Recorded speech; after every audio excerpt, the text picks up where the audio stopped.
ရိစ္ဆသမုပ္ပါဒ်နဲ့အရိယသစ္စာ၄ပါးကိုတွေ့ပြီးမှ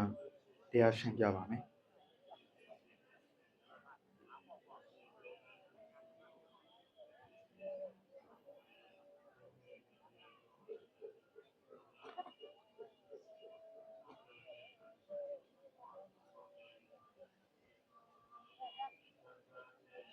ပရိစ္ဆသမုပ္ပါဒ်မှာ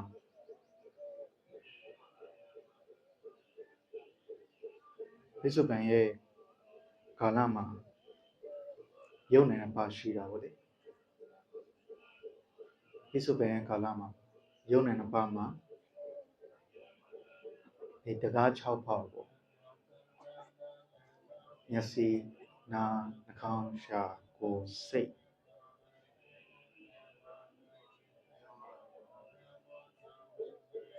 တကား6ပေါက်မှာ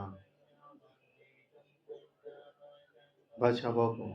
သာလယတနာလို့ခေါ်တာပေါ့လေတကား6ပေါက်နဲ့အာယုံ6ပေါက်မျက်စိနဲ့အဆင့်ထိတွေ့တာအသင်နဲ့နားထိတွေ့တာအနက်နဲ့နှာခေါင်းထိတွေ့တာရှာနဲ့အယတ္တထိတွေ့တာ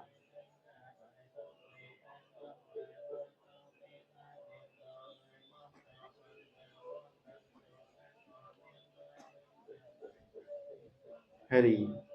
တကား6ပေါက်အာယုံ6ပေါက်ထိတွေ့တာဘယ်အကြောင်းဝေဒနာဖြစ်ပေါ်လာတာပေါ့လေကောင်းတာဝေဒနာဖြစ်စီမကောင်းတာဝေဒနာဖြစ်စီတရားထိုင်တဲ့အချိန်မှာ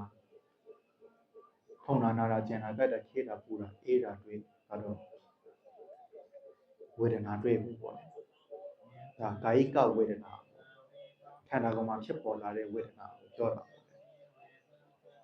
စိတ်မှာဖြစ်ပေါ်လေဆိုတော့ခံစားမှုကိုပြောတာပေါ့မျက်စိဓာတ်တစ်ခုကိုမြင်နေ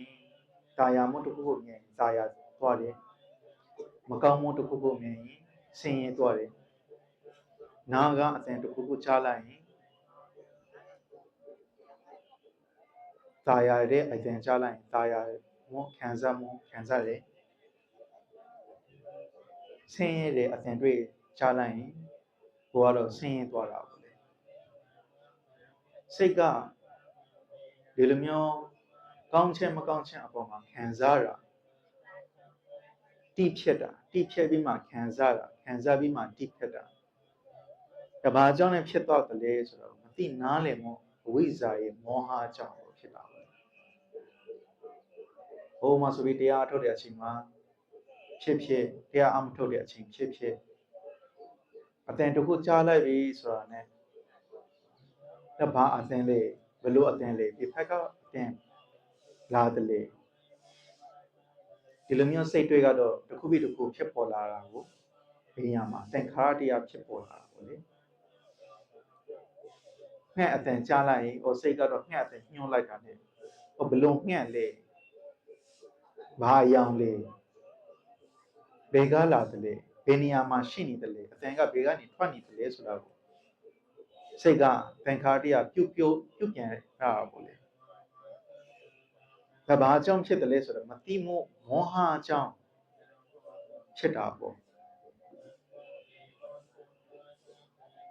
ခန္ဓာပေါ်မှာတုံနာနာကျန်တာကြိုက်တာခေတာပူတာအေးတာတွေ့ဟိုဒါနာလိုက်တာဖုံလိုက်တာကျန်လိုက်တာဒါတွေကို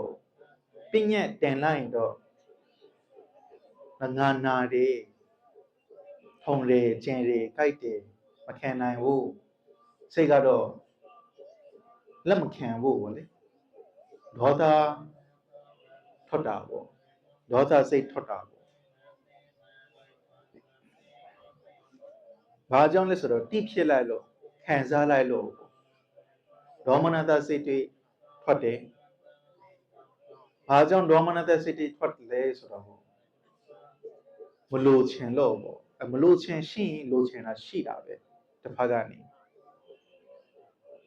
တက်တာချင်တာပေါ့တက်တာချင်တယ်ကာယချင်တယ်အဲ့ဒီလိုချင်မှုစိတ်ရှိတဲ့အကြောင်းမလိုချင်မှုစိတ်ဖြစ်ပေါ်လာတာပေါ့ထုံနာနာတာကျန်တာကြိုက်တာခဲတာပူတာအေးတာအပေါ်မှာပေါ့ အဲ့ဒီဝေဒနာအဓိကတော့ပြစ္ဆုတ်ပန်ကာလမှာနာယုတ်သလယတနာဝေဒနာတဏှာဥပါဒံဒီနေရာမှာဖြစ်တဲ့ကမြဲတမ်းကိုစံတော့တပည့်တော်တို့ရှားဖို့နာဝါနဲ့တရားပေါင်းစုံမျိုးစုံအမျိုးမျိုးဆရာတော်တွေဟောကြားခဲ့တာကိုဝေဒနာကနေတဏှာမကူနဲ့လို့မှခဲ့တာပေါ့လေနှိမ်ချခဲ့တာပေါ့ဒီဝေဒနာပုရုဇဉ်ကနေသောတာပန်ကနေတက္ကရာကံကနေအနာကံကနေယဟန္တာဖြစ်ပေါ်တော့ဒီဝေဒနာကိုပဲထက်ကျော်ရတာပဲတခြားနီးနကနေဖြတ်ကျော်လို့မရဘူးဒါပေမဲ့ဘယ်လိုဖြတ်ကျော်သလဲကိုကတော့တတိနဲ့ဖြတ်ကျော်သလားသမာဓိနဲ့ဖြတ်ကျော်နေသလားမောဟနဲ့ဖြတ်ကျော်သွားသလားဒါကိုပိုင်းခြားပြီးမှကိုယ်တိုင်သိရမှာပေါ့လေသမာဓိနဲ့ဖြတ်ကျော်ရင်ဒါသမာဓိကိုထူထောင်ပြီးမှဖြစ်တဲ့ကဝေဒနာဘလောက်ပဲပြင်းထန်သမာဓိရှိတဲ့အကြောင်းသမာဓိအဲ့ဒီနေရာမှာတည်ငြိမ်တဲ့အကြောင်းဝေဒနာကတော့သူ့သဘောနဲ့သူအောက်ကနေပြီးမှဖြတ်ကျော်သွားတာပဲသူ့သဘောသူဒါသမာဓိနဲ့ဖြတ်ကျော်တာပေါ့ဒါမှလည်းသမာဓိနဲ့ဖြတ်ကျော်ရင်မယံဖွင့်ရနေမယံဒီရသလားဆိုတော့မရဘူးကိလေသာရောသလားဆိုတော့ရောတယ်ဒါမှလည်းဖြတ်ကျော်သလားဆိုတော့မကျော်ဘူးမဖြတ်ဘူးမရော့ထိန်းသွားတာပေါ့ပြောဖို့ဆိုရင်ခဏတော့ပဲထိန်းသွားတာပေါ့ကိလေသာကမဖြစ်အောင်ဖြစ်တဲ့ကကိုယ်စိတ်ကိုထိန်းသွားတာပေါ့သမာဓိနဲ့အဲ့ဒါသမာဓိနဲ့ဖြစ်ကျော်တာ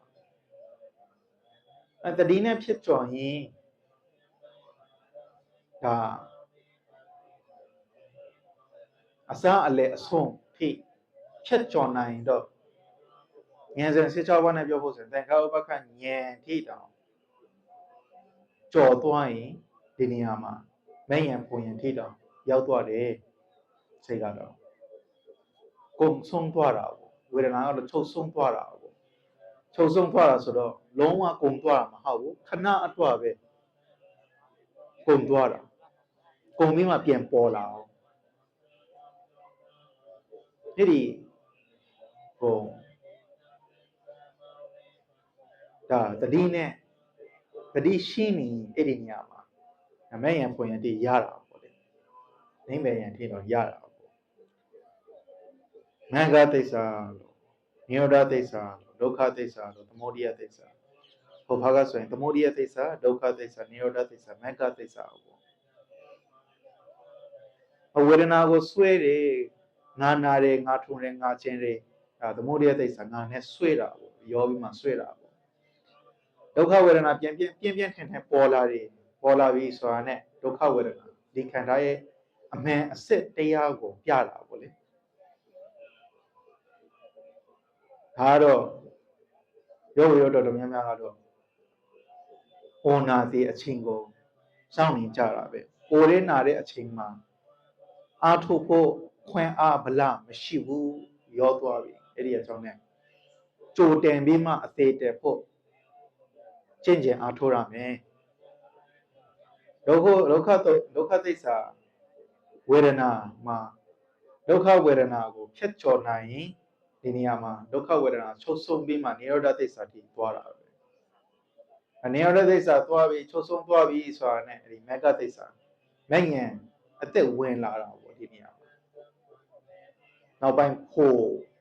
မဂ္ဂသစ္စာရဲ့ဓမ္မရဲ့အစစ်စစ်ရဲ့အယတာဖို့ဘယ်ဝေဒနာမှမရှိဘူးဒုက္ခဝေဒနာလည်းမရှိဘူးဒုက္ခဝေဒနာလည်းမရှိဘူးကောင်းခြင်းဆိုးခြင်းမရှိတဲ့နေရာဇာပေဘဟုတုတ္တထဲမှာဖို့ဝင်စားတယ်ဆိုတော့ကောင်းခြင်းမကောင်းခြင်းနှစ်ခုရဲ့နေရာကိုမရှိတဲ့နေရာကိုခဏဝင်စားတာကိုပြောတာပေါ့အဲ့ဒီနေရာမှာကောင်းခြင်းမကောင်းခြင်းမရှိဘူး အားကြောင့်နဲ့မနေ့ကပြောခဲ့သလိုအင်္ဂရေ6ပါးကို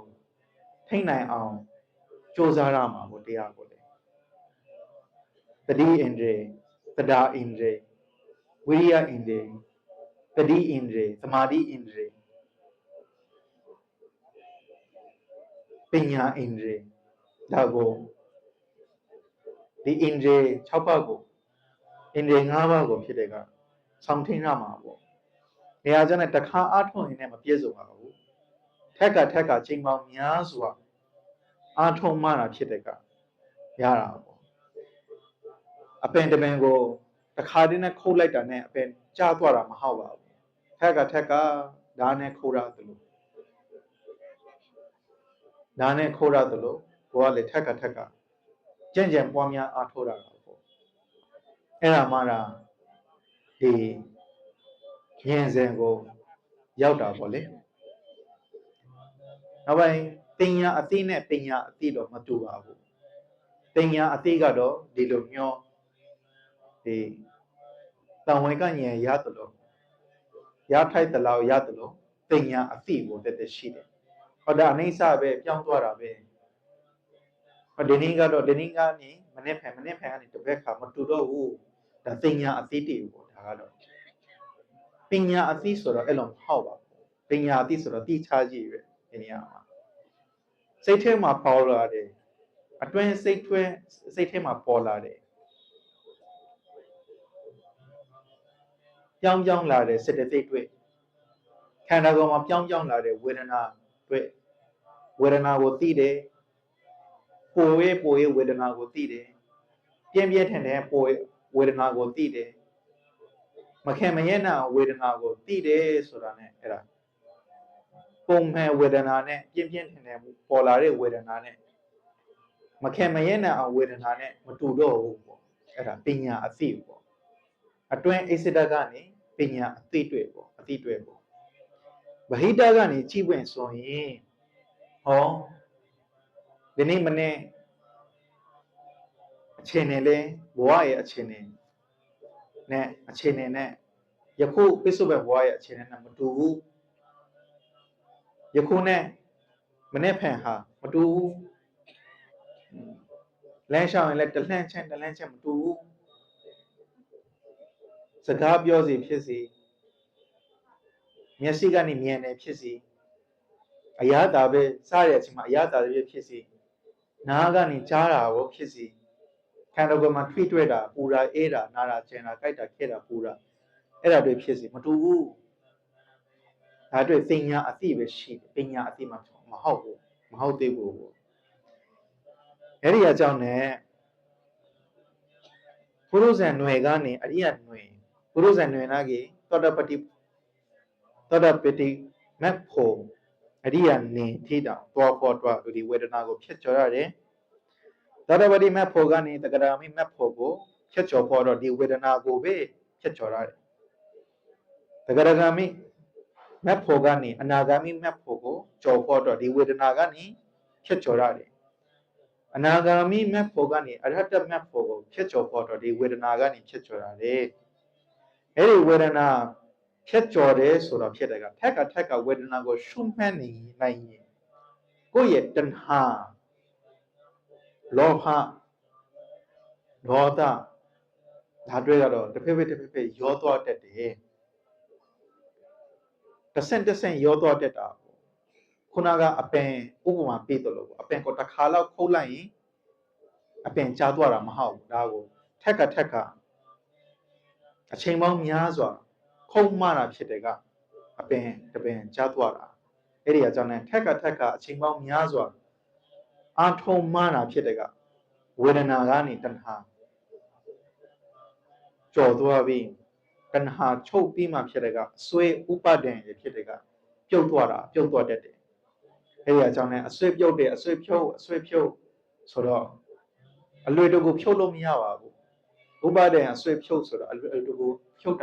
တ်လို့မရပါဘူးအချိန်ပေါင်းများစွာထက်ကကျင့်ကြံအားထုံးမှတာဖြစ်တဲ့ကဥပဒံအစွဲဖြုတ်လို့ရတယ်ဘယ်လိုဖြုတ်လို့ရမလဲဆိုတော့ ဒီဝေဒနာကိုထက်ကရှုမှန်းပြီးမှဖြစ်တယ်ကဒီတဏှာရောဖားအောင်ရောလာအောင်ဖြစ်တယ်ကဥပါဒံအစွဲပြုတ်တာပါနောက်မှဖြစ်တဲ့ကဥပါဒံအစွဲပြုံးမှတာဖြစ်တဲ့ကကာမဘဝဇာတိဇရာမရဏအဲ့ဒီတဆင့်ပြုတ်သွားတာပဲဒီနေရာအဲ့ဒီအချိန်မှာတာဖြစ်တဲ့ကမိမိကိုယ်တိုင်မိမိသေဖို့အတွက်အဆင့်သက်ဖြစ်သွားတာပေါ့လေအသေးတက်သွားတာပေါ့ပြောဖို့ဆိုရင်ဒါကြောင့်နဲ့သမုဒိယဒုက္ခသမုဒိယသစ္စာကိုဖြုတ်ဖို့ဆိုရင်ထက်ကဒီဝေဒနာသမုဒိယသစ္စာကိုရှုမှတ်နိုင်ဒုက္ခကိုမြင်လာပါမယ်ဒုက္ခကိုထက်ကမြင်လာပြီးမှဒုက္ခရဲ့အစအလယ်အဆုံးဒီချုပ်ဆုံးတာကိုသိနိုင်မှဖြစ်တဲ့ကနိရောဓသစ္စာကိုမြင်ပါမယ်နိရောဓသစ္စာမြင်ရင်လည်းဖြစ်တဲ့ကမဂ္ဂသစ္စာဉာဏ်အသက်ဝင်လာပါမယ်လို့ဒါနဲ့နေကုန်းချုပ်ပါလေ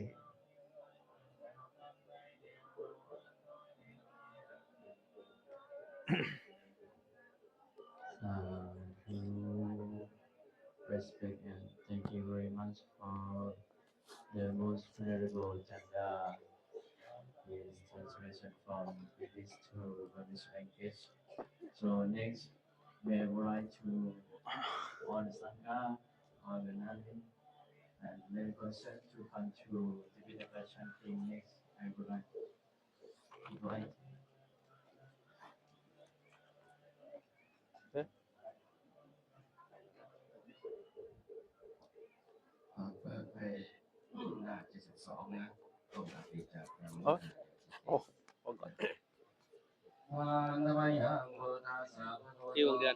Yêu đương ChàngครับChàngขออนุญาตหยิบไมค์ให้หน่อยครับกล่องไมค์ขอบคุณครับ